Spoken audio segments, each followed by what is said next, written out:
What's up, everyone, and welcome back to Movie Raised.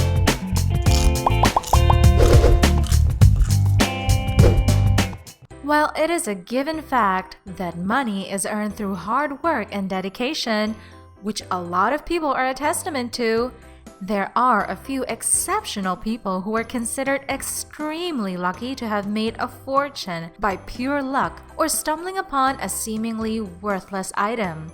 All this has come to them without much effort at all. Their fortunes seem to lay just a Sunday stroll away. So without further ado, let's take a look at 10 lucky discoveries that made people incredibly rich. Before we begin, don't forget to like, subscribe, and click the bell icon. Number 10. A 500-year-old pendant. Taking a 3-year-old out to use a metal detector is mostly about showing the kid a device that beeps when you find a quarter or an old can. Truthfully, that's all Jason Hyatt wanted to do when he took his son James on his very first expedition. After a few minutes in, the detector buzzed and the father-son duo began digging. Approximately 8 inches below the surface, they uncovered a gold locket with an image of the Virgin Mary holding a cross. The pendant is what's known as a reliquary, and it dates back to the 16th century during the reign of Henry VIII. Experts reckon it may have even belonged to a member of the royal family. There are only 3 other reliquaries of this type known to exist. The relic was later sold for a hefty $4 million, which was split between James and the owner of the property where it was discovered. Number 9. A vintage Jaeger-LeCoultre watch. Zach Norris was looking for a golf cart at his local thrift shop. Instead, a collection of watches piqued his interest as he was leaving. Zach began looking through the collection and spotted a Jaeger-LeCoultre watch. He knew the name thanks to collecting vintage watches for years, but Zach never knew how much it was worth. It was one of the most desirable watch of its time, as there was less than 1,000 ever made. In addition to that, the 1959 creation was a deep sea alarm and one of the first watches that came fitted with an alarm for divers. Surprisingly, the alarm still worked after winding it a little. Zach purchased the watch for just $5.99. He later sold the watch at an auction for $35 million of them ever made. Number 8. The Hoxne Hoard. The Hoxne Hoard is the biggest collection of ancient Roman silver and gold ever uncovered in Britain. It was discovered in 1992 in Hoxne, Suffolk. Farmer Peter Watling misplaced a hammer and asked his friend, Eric Laws, to help him recover it. While scouring the field with a metal detector, Laws found gold and silver coins, jewelry, and spoons.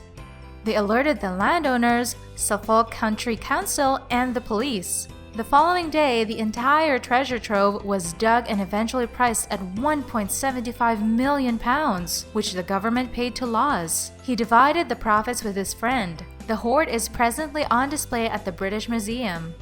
Number 7. A 260-year-old violin. In 1967, a woman thought she saw a baby on the side of the freeway one evening, so she went and investigated. Fortunately, it wasn't a baby, but a violin case with a pretty decent violin inside. The woman kept the violin, later handing it to her nephew, who lost it to his ex-wife, Teresa Salvato, during a divorce settlement.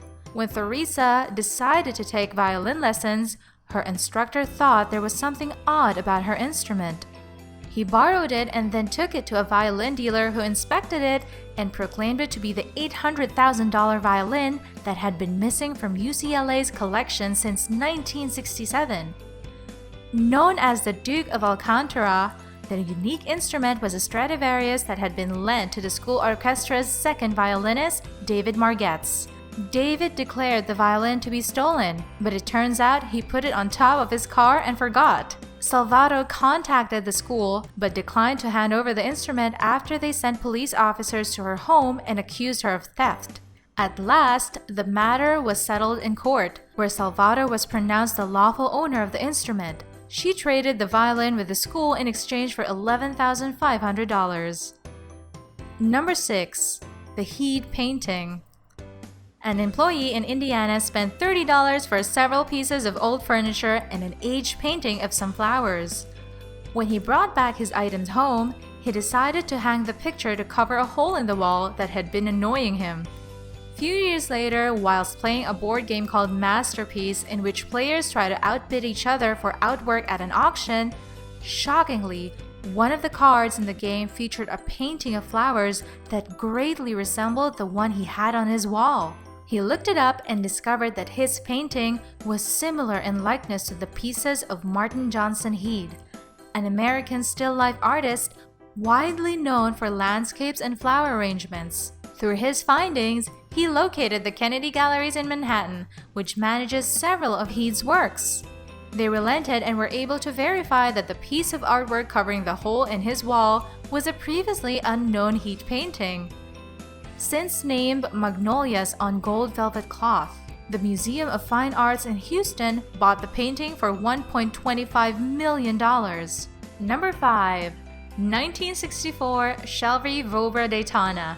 The original 1964 Shelby Vobra Daytonas, one of only 6 ever built, was thought to be lost for 30 years.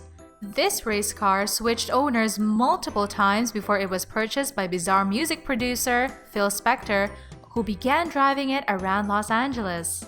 The car led Spector to a number of speeding tickets and, due to its old age, began to overheat after just a few miles. He was proposed $800 to scrap the car, but instead traded it to his bodyguard for $1,000, who handed it to his daughter Donna. Surprisingly, Donna stowed the car in storage for 30 years and ignored numerous requests to sell it. In 2001, a lawyer and car dealer named Martin Ayers convinced her to part ways with the Daytona for a reported $4 million.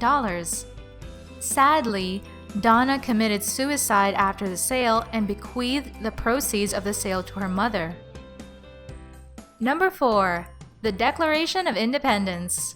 You must be aware of the man who purchased a $4 painting at a garage sale and chanced upon an authentic copy of the Declaration of Independence inside and sold it for $2.4 million.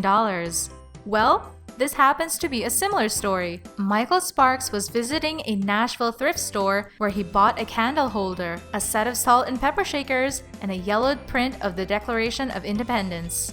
Sparks thought that the document was a cheap, modern reprint, so he paid $2.48 for it and went home. After pondering over the document for a couple of days, he reflected whether if it could be older than he had thought. He began to do some research and quickly discovered he had bought one of only 200 original copies of the Declaration of Independence ordered by John Quincy Adams in 1820. Out of 200, 35 had been found intact. He possessed number 36.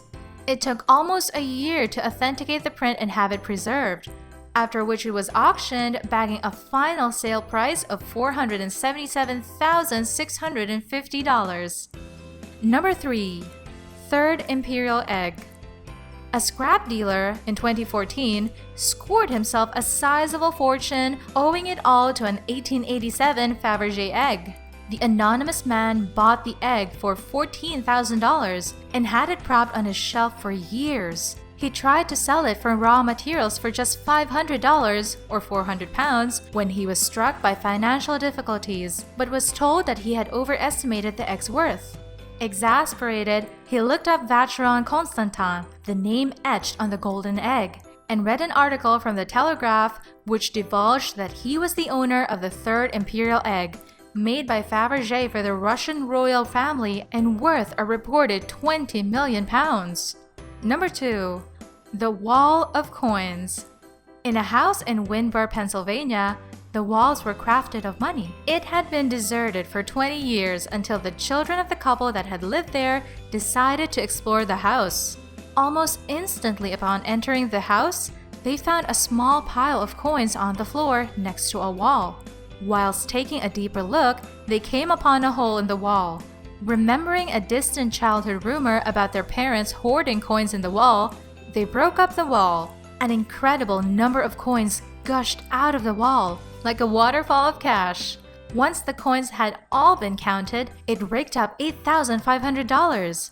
Since most of the coins were unique collector's items, crafted between 1793 and 1857, the genuine value of their find was around $200,000. Number 1.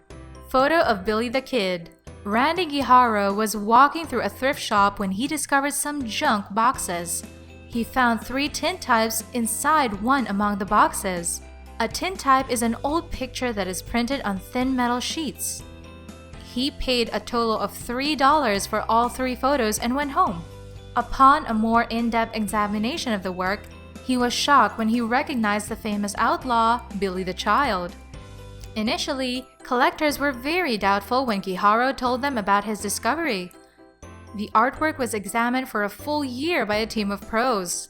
They ended up identifying all 18 people within the photo, including Billy, his gang, and their friends and family. The photo was revealed to have been taken in Shaves Country, New Mexico. They even found the remains of the building within the photo. Guijarro's photo was appraised and immediately insured for $5 million. And that concludes our list of 10 lucky discoveries that made people rich. Let us know in the comments section below which one of these was truly fascinating to learn about, and as always, don't forget to like, subscribe, and click the bell icon.